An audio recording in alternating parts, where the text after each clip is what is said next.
Watch Movie, episode 29. People, I missed you so much. I'm Kelvin. And I'm Robert. We are coming back after a very long hiatus, which was my fault. I was kidnapped by aliens. They flew over my house, set me up, probed me in every orifice. I know. It's sad. What have you been up to, my friend? Absolutely nothing. I actually ran off to film school, and that's going swimmingly. But we're back now. We're gonna get back into things. So yeah, we're here, and this episode, as you heard by the music, is a Doctor Who episode. But first, we want to kind of get back to entertainment news and the platform we were on. Ooh, is this Underworld? Mm-hmm. Ooh. So we're going to do some old classics to try and get back in the groove of things because it's been a while. But we're also going to cover Doctor Who, the movie, the 1996 film, and Doctor Who, The Power of the Daleks, the episode we watched. Yes. And then we're going to do some Who Talk, because who doesn't love Who Talk? But let's start with some movie news.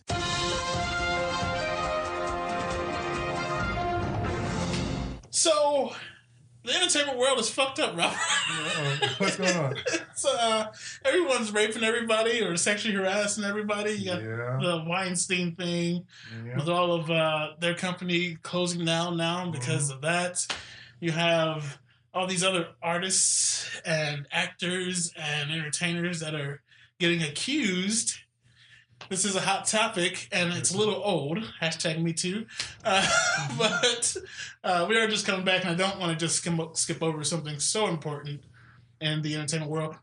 What are your thoughts on it? I think it's crazy. I mean, obviously, it's horrible, all the things that have been happening. Yes. And it's horrible the effect that it's having, not just on, like, the industry, but, like, on the people that have been, hurt. Yes. Obviously. But at the same time, I'm like, when is this going to end? Mm-hmm. I mean, it seems like, people behave badly. All the time. And it's not just in the movies industry. It's not just in politics. Everybody behaves badly. Human nature. We're flawed creatures. Yes. And, I mean, yes, people need to pay for the things that they are doing wrong, but we're all doing something wrong. Mm-hmm. So, like, where's it going to end at? I mean, is this going to roll over into every aspect of life? It's like politics and entertainment, two of our society's biggest things. Mm-hmm. It's already, taken over those two. So it's only a matter of time before it trickles down to the common man, my boss touched me in this way or, But, and I hate to go back to the same thing over and over again, because, when we talk, we always go back to Trump. Yep. And we elected, I'll say we, even though I'm not going to say who voted for who. we elected Trump. Was it and this man 14, 16 women who came out? Yeah. And this man has obviously, I can't say yet. Well, I think he's behaved badly. Yes. And it's not proven, but he is a fan of women. Yes. And women still voted for him. Yes. So it's like they excuse one wrong and then they accept another. Yeah. So, it's such a double-sided weird thing that I can't even really wrap my head around it. So I just stopped trying. Because it's like to the point now where you have people who are in very high places of power who, once they get accused, they just instantly step down because they don't want to ruin whatever else is attached to them, their name. Yet, like you said, our president, on the other hand, just said fake news and it went away. Yeah, there's some kind of weird double standard. And I don't know if the man's just invincible or if he's got some kind of an alien technology that puts a shield around him so he can't be hurt. But whatever it is, it's just weird. I can't understand it. So I just try to be a decent human being and hopefully everybody else will too. Yes, we'll end that on because this is a movie entertainment podcast. But yeah, there are a lot of entertainers who are involved in that. Oprah gave a very fantastic speech, and so on and so forth. And they've been trying to spearhead this thing. And I hope that people, and it seems to be the older generations, because Hollywood was very different at a certain point in time, So I'm pretty sure. Well, I'm not gonna. Never mind. I'm not gonna jump off on any bridges. But anyway, let's move on. So while we were gone, Disney bought Fox. which warmed my heart to no end. Like I'm happy because we will finally get a good Fantastic Four movie. Well, you're excited when you read that, or? It's good news. I mean, there's things are going to finally come together that we wanted to come together that haven't been able to. So yeah, I'm excited about that. A little X-Men action. I don't know if they'll be able to replace Hugh Jackman. I think they can do it. They can do it. It's like he was so good, and then Logan was such an amazing film. Like I don't know, like Wolverine went out on a high note. You know. I think they can do it. If they do it right, they can do it. Mm-hmm. I mean, he's not so epic that there's just no replacement. Yeah. But on that same note, Fox released that they are putting out 6 to 8 more X-Men films before 2021. That's a lot of movies. Yeah. And I'm thinking this is just because that's when Disney actually takes full control, so now they want to milk it as much as they can. Right. Do you think that will ruin... Yeah, it's possible. Like Disney... too much of anything is a bad thing. Yes. So, I mean, there's got to be an ending point. I mean, even for as much as I love the Marvel Cinematic Universe, there's got to be a point where it eventually ends. Yeah. I mean, because it's really, really good. Those comics have been going on a long time. But man, they just keep dragging it on. They can ruin it because they want to do something different. They want to do something bigger and better each time. And they're going to make a misstep, and it's going to kind of. There's a lot of sequels that ruin the original. Oh yeah. And I don't want them to go back and ruin that really large group of great movies that we have with something stupid. And Fox on their behalf, a lot of what they're saying, some of these will be standalones, like the Gambit movie is finally going to happen and all that stuff. So yeah, it's. I agree. Like eventually, this comic reign will come to an end. Yeah, I don't want it to, but it'll come back though, here and there, hit and misses. But so far, Marvel's been, especially with the release of Black Panther, Killmonger was robbed. By the way, you know it's you know they seem to be on a track to, because Avengers: Infinity War. Come on, who's not gonna watch that? Yeah, I can't wait for that. Yeah, like why isn't DC doing as well? I think DC's problem is they're playing catch up, and they're doing it in the wrong way.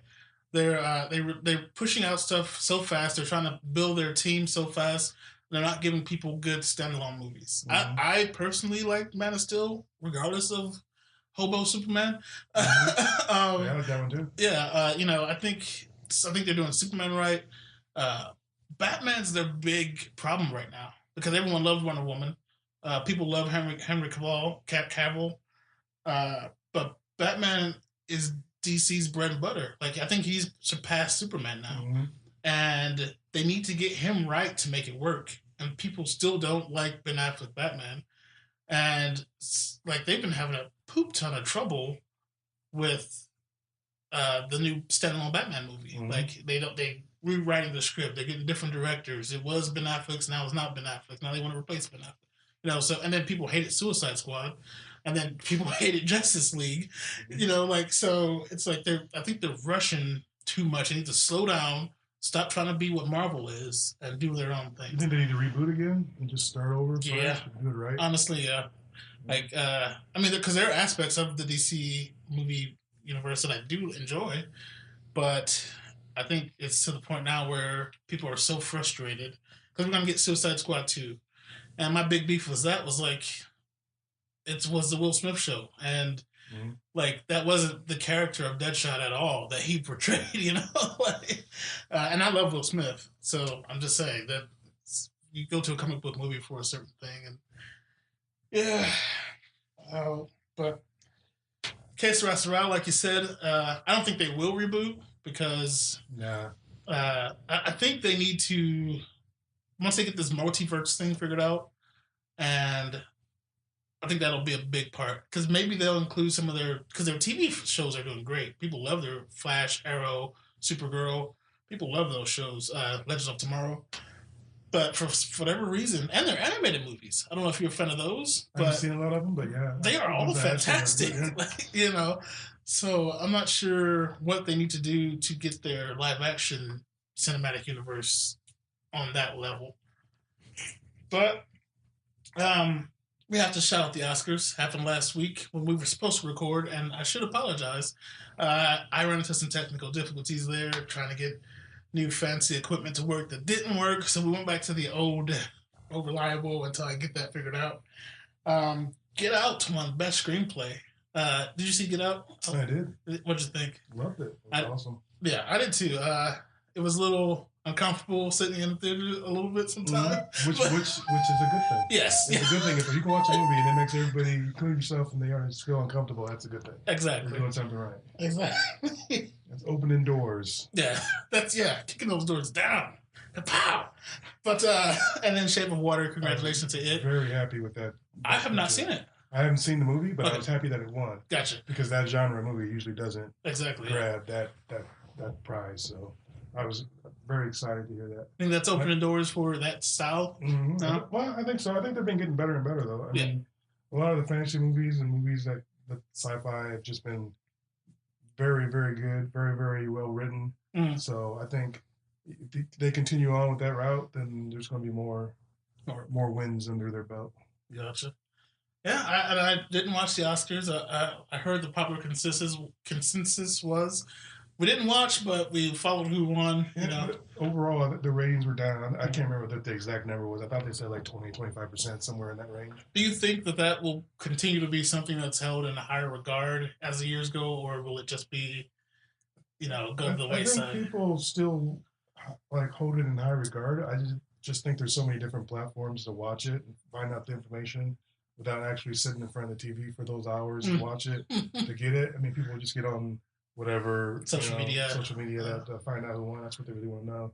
And not everybody really wants to sit through those speeches, especially when they've been so politically motivated. Oh, yeah. It's kind of turning people off from stuff because people are just hating politics right now. They don't want to be a part of it. Exactly. They just want it to go away. So that's part of it. But, I mean, I still think those movies should have just as much credit, despite the fact that not many people are interested in the Oscars. Yeah, because they're supplying families, literal families, with jobs and entertainment. Because that is the big thing that we all need from movies. It doesn't need an escape. Exactly. The escape. Ooh, there is a Pacific Rim 2 trailer. Can't wait for that. So I want to get to something that is a little bit current. Netflix has the Marvel shows that we all have come to love. I love Daredevil. I love the first season of Jessica Jones. I love Defenders. Iron Fist. But Jessica Jones season 2. I guess I should say spoilers because it is fresh. Yeah, just came out with Thursday. Yeah. So, your thoughts on this season of Jessica Jones season 2? In general, overall, it never really came together for me. Yeah. I'm actually not a huge fan of the first season. Gotcha. I didn't think it was overwhelmingly good. My favorite Marvel season or show on Netflix has been Daredevil. Yep. Both seasons. I mean, I think that's hand down. Introducing great characters. If you're going to jump into any of the Netflix Marvel shows, that's the one to start with. Mm-hmm. Daredevil season 1 and 2 are awesome. Outside of that, none of the other ones have really gelled with me. Yeah. I just can't get it. I haven't been able to get into any of them. So, but I have watched them all. Yeah. I didn't mind. I do like the actress who plays Jessica Jones. Yes. I do like her acting. Mm-hmm. I didn't mind. I liked the Purple Man in the first season. Yeah. But the second season, I just. I want to not sugarcoat this. It was shit. I'm being overly nice and you're being super honest. Man, but, spoilers. There were some good moments in it. There were some good moments, but nothing was accomplished. She started this whole witch hunt in which everyone was just like a walking flame. Mm-hmm. Everything they touched turned to shit. Jessica herself became a murderer. She was already a murderer. She murdered Kilgrave, who was bad, but now she murdered a crooked cop by accident. It was self-defense. It was clearly self-defense. But then she covered it up. Was Superman or Batman cover up a murder? I don't know. That's DC. We're in Marvel Universe right now. Okay. But then she covered up, and then you have Trish, who can go down a fire. right now because she was the most horrible character I've ever seen. I don't have powers, so I'm gonna go fuck everything up. She was pretty crazy. She becomes Hellcat though. She does, but it was horrible. Like, she went on this spiral of causing disaster after disaster after disaster. Then Malcolm, the freaking druggy dude, same thing with him. I'm just trying to help, Jessica. You're fired. You should stay fired. Blah, blah, blah, blah. Trish even turns him back into a druggie almost. Mm-hmm. Like, that was the funniest thing when he takes the little break and then he runs. He just starts running for no reason. And then you have Trish's mom, another fire. She burning everything down. Then Jessica's mom, who we're supposed to feel sorry for because all of a sudden she saved somebody from a burning fire. I actually like Jessica's mom. I thought she was funny as hell. I'm not saying like you said, they're all great actors and actresses. There's good moments. There are good moments, but like, what was accomplished with this season? Absolutely nothing. Absolutely nothing. The relationships were broken up. That's all it. Like it's a dumpster fire. That's I don't see going out. And they try to give you a little bit of hope at the end when she has dinner with the new super and her son. Oh no, she has a family. But you can tell she's just gonna go back and open that bottle up. Go right back to hell. She can't help herself. Her best friend killed her mom. There's nothing good in her life right now. Sorry, I just had to get that out because I was so disappointed with this season. I sat through it all and watched it all. And because I love those shows so much, and I love those characters, I'm invested now, But man, okay, sorry. Now we're gonna get to the main event, ladies and gentlemen. Doctor Who. The music. Let me ask you some questions first, and ask myself these questions as well. So, everyone loves Doctor Who. If you don't love Doctor Who, please. It's just because they haven't watched it yet. Yes, it's because you haven't. Thank you for saving me from just saying something bad. It's because you haven't watched it yet. So Doctor Who is an amazing show. If you haven't watched Doctor Who, please check it out. I recommend starting with the 2005 reboot. But some people like the older stuff. I've watched a lot of it, and so I'm gonna ask you, who is your favorite companion? Oh, my favorite companion? Yes. It's definitely going to be Amy Pond. Amy Pond. For various reasons. Oh. Not just because she's hot. Okay. Not just because she looks really good in that little police uniform from the first episode she appears in. And in Jumanji. But, yeah, definitely Amy Pond. Close second, though, I would have to say, and I know you don't like this. I think you don't like this particular companion. It's Donna Noble. I thought she was hilarious. I thought she could keep up with the Doctor. She put him in his face. She was sharp and she was witty. So yeah. So Amy, what draws you to her more as a favorite? I think she was almost kind of like a troublemaker. Yeah. She caused. I don't want to say she caused as many problems as she solved, but it just seemed like she was kind of just in it for the rush and the excitement of it, and then. Maybe she caused a couple of hiccups here and there, but they all got figured out by the Doctor. I don't know. It just seemed like a perfect match. And she kind of took over her seasons. Like, they even changed the intro, to accommodate my raggedy man, that whole thing. Yep. So, yeah, I see that. But, yeah, you're right. Donna Noble, I don't know what it is. Maybe # Martha was robbed.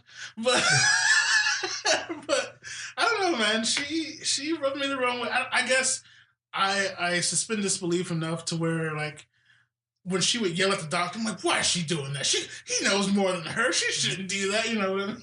Yeah, I think Amy was more like that balance. Like, it wasn't just a good person who was chasing him around to help solve problems. It was more than that. It was like an opposite almost. Not really an opposite, but like something that, complemented or contrasted. So it just worked for me. Gotcha. Mine, yes. And this is very unpopular in itself, Clara Oswald. I love the Impossible Girl. I like Clara, but just not as much as I like the others.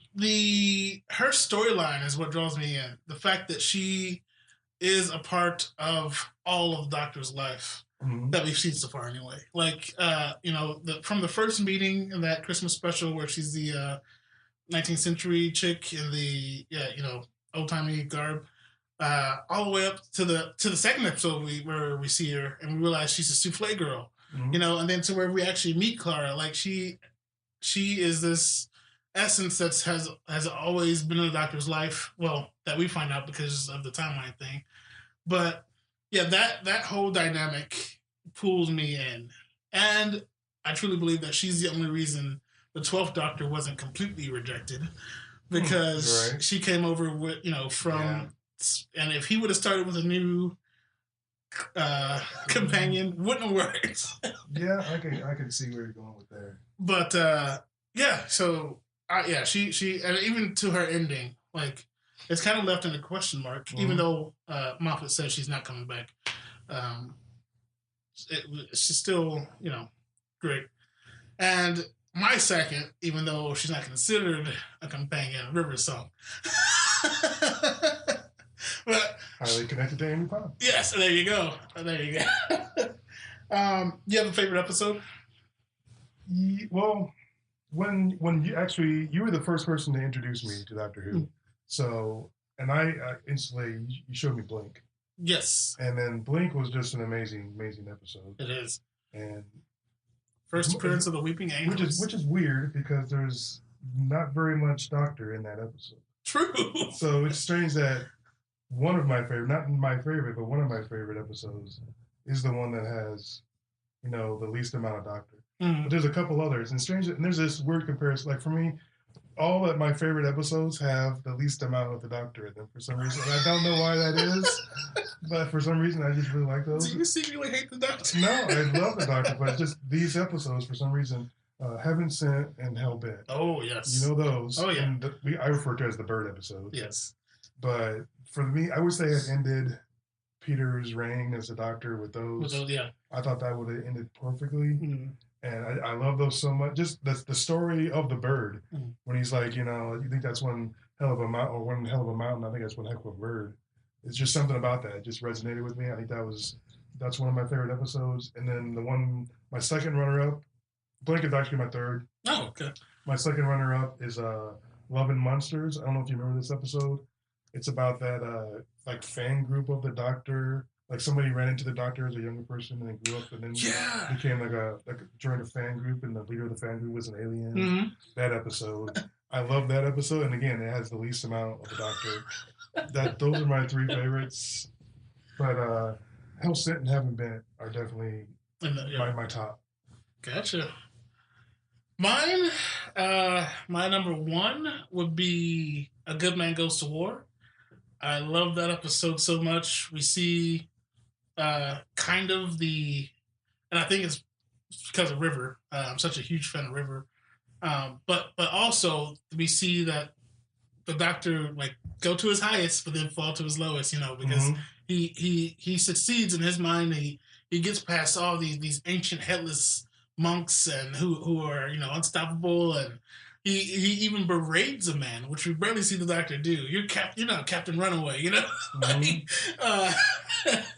And he saves the day, and we see River as a baby, you know, her birth, and she gets her name and all that, and then it all goes to poop, and we see him fail, and we see, you know, of course we know he gets it back, but and then my second would be the Pandorica opens, because that was, what a twist. The whole prison cell where they built it for the strongest thing in a universe, and the whole time he's trying to figure out who is the strongest thing in the universe. He's trying to get it open, and then he gives that amazing speech to all the aliens orbiting the planet, which just knocked me off my socks. And then we realized that, he's the most feared thing in the universe, and it was built for him. You know. Then again, I hated the solution to that. Sonic screwdriver open up, but still, that was an amazing. And three, I didn't think of a third. Whew. I just had to throw all those in there because I love them so much. Gotcha. And I couldn't omit Blink. I mean, Blink is such a good. Blink is amazing. If you haven't seen it, watch Blink first, and you guys will be hooked instantly. And the Weeping Angels are some of the best creations ever. I guess that'll get us to the big question. Drum roll. Who's your favorite Doctor, sir? I like Matt Smith. The chin himself. I love him. My sister really loves the first one from the reboot. Eccleston? Yeah, Eccleston. Really? 9. And I was like, I mean, he almost turned me away. Matt Smith is my favorite. I don't know what it is about him. I don't know if it's because he was the youngest. He seemed like he was having, to me anyway, the most fun out of the Doctors. I'm not saying the best episodes came from there. Obviously not, because my favorite episodes didn't necessarily come from Matt Smith. But at the same time, I think he did the best job as a Doctor for me to keep me hanging in there. Yeah. Where do you rank Capote? I haven't seen every episode of Doctor Who, obviously, because I haven't seen the older ones all the older ones from before. But from the reboots. Since the reboot, Capaldi so far is my last. Your last? My least favorite. Even under 9? he's my second to last. And again, my favorite episode has Peter in it. Yeah. So, but still, he's my least favorite Doctor. Interesting. Yeah. Mine is the one and only, the Purple Man himself, Mr. David Tennant, the 10th Doctor. His episodes, he, for me, portrayed that whole, when he needed to be angry, oh my God, was he fierce. Mm-hmm. He was terrifying, but when he needed to be happy, Alonzi, he's you just want to follow him into the fiery pits, but then you want to run away from him when he's mad, which I think is why I dislike Donald Noble so much, because she kind of put a nail in that sometimes, shut up, thin man, and it's like, what? And oddly enough, Matt Smith and Peter Capaldi tie for your last? For my second. Oh, second? Okay. Yeah, because I really love Smith, and he is in some of my favorite episodes. But, Capaldi, once again, suspending disbelief, he, after following Smith, the Doctor became what he needs to be. This grumpy old man who doesn't take any crap, and those first episodes were brutal because he was letting people die. He went really dark. Left and right just to solve, the major problem. And he had to learn, to love again and all that crap. And yeah. Yeah, he did go really dark. But you do see a progression. He becomes very sentimental. Yeah, he does. With Everton and he makes a pretty good, big comeback as far as having a heart. Yes, he does. But still, I think, I don't know, maybe just because I couldn't hardly understand what he was saying half the time. But it's just my least favorite. His first episode, I love when he's like, "Oh, I'm Scottish. I can argue."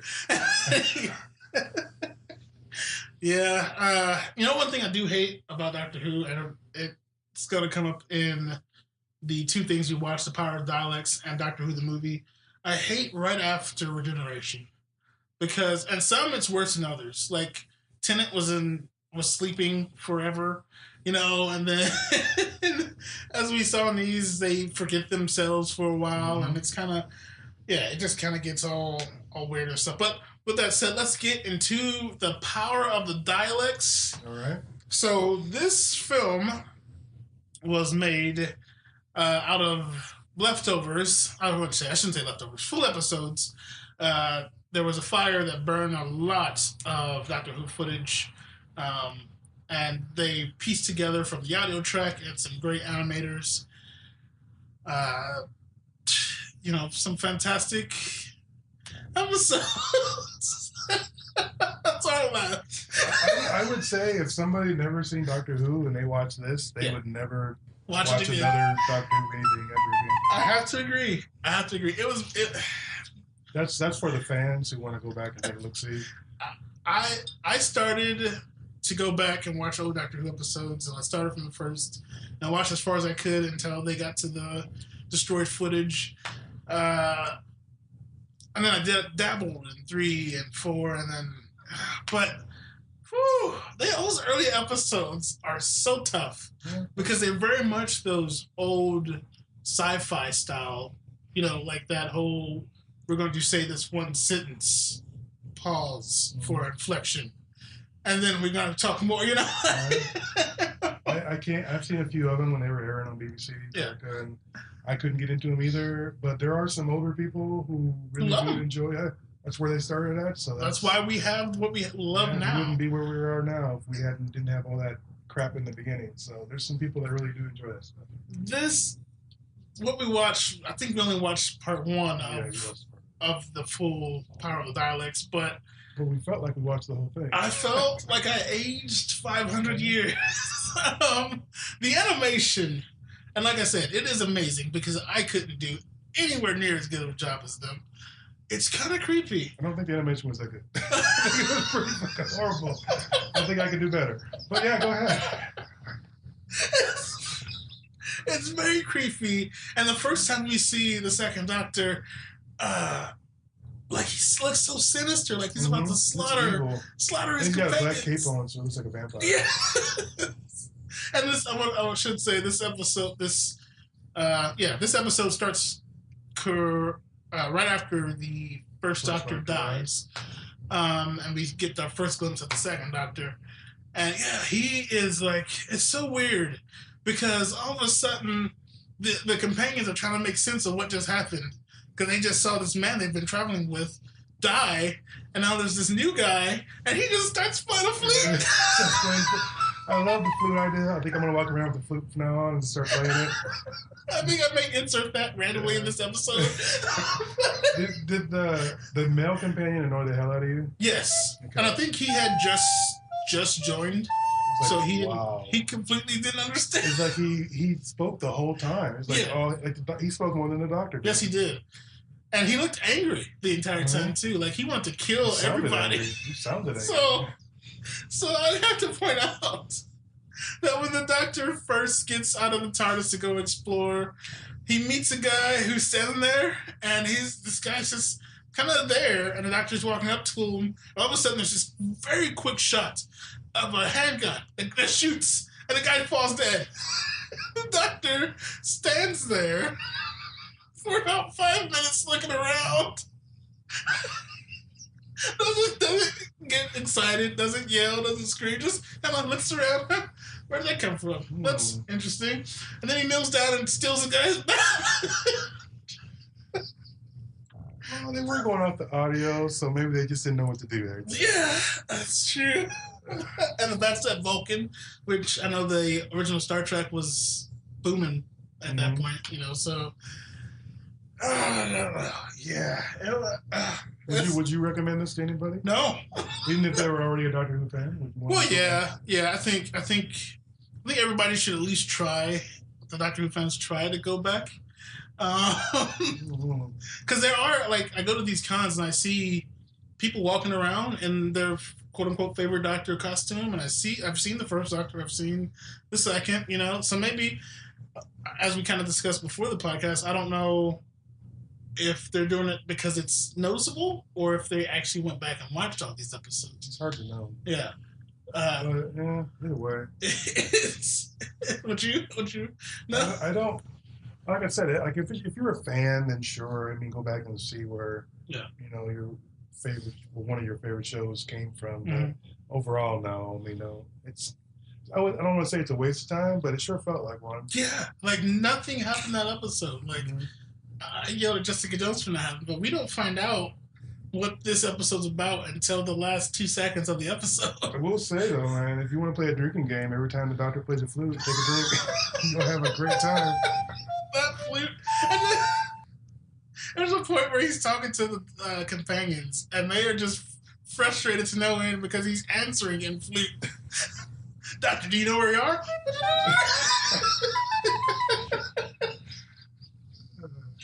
Oh, Doctor, you cracked me up. Good stuff. But I don't have much else to say about that. There's nothing to say about it. Yeah. Insert flute song here. I'm going to watch some, actually, we're going to go ahead and jump into trailers.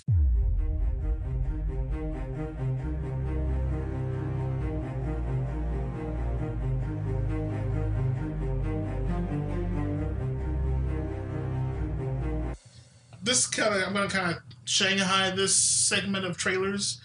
So I've been perusing Twitter, and I came across a bunch of indie films that are working to get made in various crowdfunding platforms. One I came across was Preacher 6. This one is trying to get crowdfunded on Indiegogo, which is a very popular crowdfunding platform. The tagline is, "Sometime darkness just needs a few well-placed bullets." And they describe the film as, it's Taxi Driver meets Sin City meets The Prophecy. So, kind of imagine that.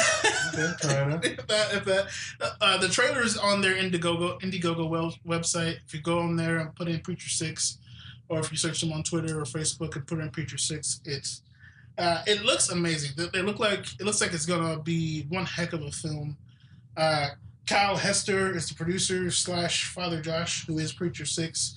It's directed by Grady Earls. I hope I'm pronouncing those names right. But by all accounts, looks like it's going to be one heck of a film, and I am going to go ahead and hop over there and give them some of my money, because I love indie film, support indie film. I think it's kind of the wave of the future, and I wanted to put this in my notes because I didn't want to babble about and get it wrong, but the film that was shot on all iPhone, like that I think is going to start happening more and more, like that sort of thing. And it doesn't look bad. Like it looks. No, it looked great. Yeah, it looked amazing. And Preacher 6 the same way. They didn't use all iPhone, but they have some great CG looking creatures in there, and dialogue's great. The audio sounds good. Go check out Preacher 6 on Indiegogo. With that said, we're gonna hop into the second feature we watched, full length feature, and this is Doctor Who, the movie. Now, this film was made to be the pilot after Doctor Who was canceled back in 1989. So, they wanted this was made in 1996, this film. They wanted this to be the reboot and get Doctor Who back into the good graces and get back on television. And it failed because clearly we didn't get a reboot until 2005. And yeah, I just gotta say, there's stuff in this that I don't think we would ever see on the TV show. Correct. So this film starts out with the 7th Doctor, and once again we see a death of a Doctor and a regeneration to a new Doctor. Now, the regeneration is what I want to talk about here. So, the Doctor teleports down to San Francisco in the middle of a gang fight. You heard me right. If you haven't seen this, a gang fight. In what appears to be a Chinatown. And yeah. So, he gets out of the TARDIS, straightening up his jacket and everything, fixing his hat. Turns around. And gets shot. And gets gunned down. Poor Doctor. Oh my goodness! It's of all the ways to go. It was nothing so epic. Nothing epic. He didn't save a planet from an asteroid or didn't anything. defeat the Daleks. He just walked out of a door and got gunned down.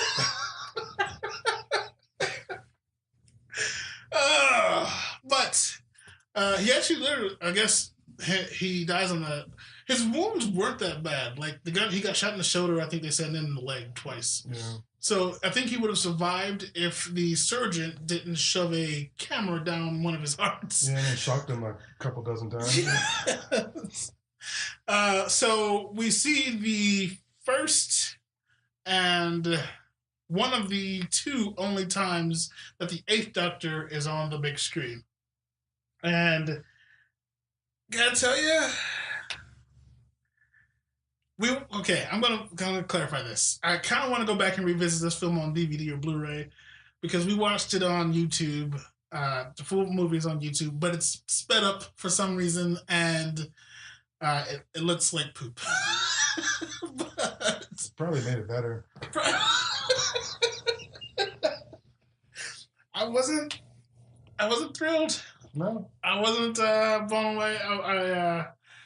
I like the 8th Doctor. I think he's fun. Like he starts off fun, he has some quirks about him that we We don't get enough of him though to actually learn what kind of doctor he would be. Yeah, he didn't have time to develop. Yeah, really. And I think when I was looking up his run, they said he had 70 audio dramas.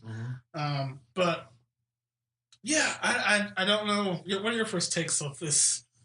First, I didn't understand how. Again, spoilers. How the Master became a liquid. Oh yes, snake. I don't. And You're so that confused me. And then they said that the doctor was half human, and that confused me. Yes, I didn't know what was going on there. So there's just a lot of confusion going on in the first part of this. Maybe it's part of the reboot. Maybe they were going in a different direction. Yeah. But regardless, they focused heavily on some arguments that happened, like throughout the Doctor Who, timeline now. Like people are always arguing, "Oh, he has this many regenerations. No, he has this many." Mm-hmm. They point out clearly. He's like, Doctor says, "I have 13." Mm-hmm. And like he's like Robert said, he says, "I'm half human." I did want to go back real quick and say, yeah, like Robert said, apparently the Master had just been caught, executed, and a doctor was taking his ashes back to Gallifrey. And then, for whatever reason, he breaks out of his coffin as ashes and... Liquid ashes. Yeah, liquid ashes, and sabotages the TARDIS to crash on San Francisco. But, yeah. And his liquid ashes are able to... For some reason, they take a snake form. Yes. At one point. That's the only time that happens, I think. And then he can possess a person by jumping in their mouth, mm-hmm. which gives that person the superhuman power to shoot slime out of their mouth that can paralyze people. So, once again, they just went somewhere where you don't really, you hadn't seen before. You don't expect it at all. Like, and never seen since. Like, yeah, and I guess if they had condensed the storyline down a little bit, it might have made a decent episode, mm-hmm. But as the movie, Doctor Who, the movie, I just don't think it does it for me. Yeah. And obviously it didn't do it for a lot of people because it didn't reboot from that point. Yeah. So, yeah. Yeah, it was, and Eric Roberts was played the Master, which kind of shocked me. He plays the body of the person that the Master possesses. Yes. Yeah, there we go. Towards the end, for some reason, wants to look like an ancient vampire. He gets in the ancient Gallifreyan giant gown. Yeah, it wasn't even Gallifreyan because the Gallifreyan has that big thing in the back. That's true. Over their head, and this one was just straight up vampire. And then he kind of goes flamboyant, super flamboyant. He's like, I just wanted to dress for the occasion. Yeah. Strange. Will Sasso pops up in this. Don't know if you guys know Will Sasso from Mad TV and other various shows, but yeah, he just all of a sudden pops up in this as a Pete the Orderly. Mm-hmm. Yeah, overall, I have to agree with Robert. I wanted to like this movie so bad because it's an essential part of Doctor Who history.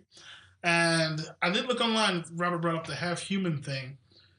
Like that, apparently that's debated. Apparently, some people are saying it's only the 8th Doctor that's half human, and it varies between reincarnations. I'm like, well, his parents don't change, so I don't know why that's a thing. But if you guys know or listen to this and know something, please tweet or Facebook me where we can find that, because I would love to know, is the Doctor half human or isn't he? That's a crazy question for you. Mm-hmm. Okay, so you have 2 Gallifreyans. Yes. One's a male, one's a female. Yes. They have a baby. Yes. That little baby's right there. And then these 2 Gallifreyans that had a baby, both die, reincarnate, or whatever they do, regenerate into 2 other people. Opposites? 2 other people who aren't the people that just had the baby. And then they have a baby. Is that baby of the second set of Gallifreyans the brother or sister of the first? I think yes, baby Gallifreyan? Because they contain their memories. That's the only reason I say yes. Because the Doctor has all of his. If he didn't remember any other of his past lives, then I would say no. But the fact that they contain their memories, I would say yes. Mm. But there is a chance that your mom could become your dad. Yeah. That is weird. Yeah. But I don't know. Like this movie is worth it just because you get to see the Doctor involved in a gang fight. See him making out with another Doctor. Oh my goodness, yeah. The Doctor, like, Matt Smith was so anti-kissing. And oh my God, does this doctor love to smooch? Like he wanted all of Grace. Like he wanted her from the start. Time he saw her. So he left. He even asked her to come, but she refused. Well, he asked her to come with him, and she refused. But yeah, you get to see more of the inside of the TARDIS. That version of the TARDIS, anyway. That version, I want to watch the Seventh Doctor series to figure out why he made the TARDIS look like a cathedral inside. Mm-hmm.